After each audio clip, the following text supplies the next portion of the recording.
السلام عليكم، كيف الحال يا طيبين؟ له الظروف الجزء الخامس اخوان. نسكافيه كابتشينو. نسكافيه كابتشينو يعني شركة نسكافيه شركة معروفة جدا. قبل ما نبدأ سعراتها الحرارية يا اخوان ما عرفت، ما يهم، بس واضح انها فوق 120. نفك حطها في الكوب.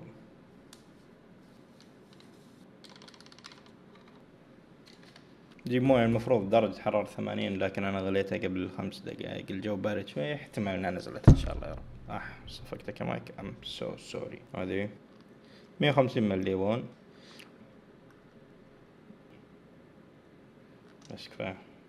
حرك بملعقة، شكل الملعقة ذي ماشي.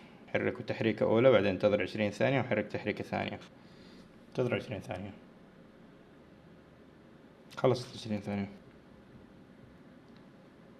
ضيف كوكو باودر الموجود اللي فيها، ضيفه للقهوة.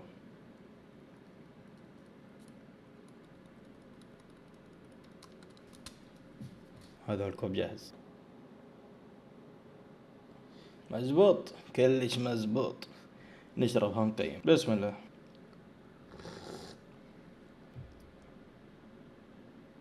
قهوة ممتازة. في من شربها قبلي قيمها قال أسوأ قهوة. صراحة أنا أختلف معه، مو لمجرد الاختلاف، عجبتني والله، لذيذة. خذوها. والله لذيذة، عجبتني.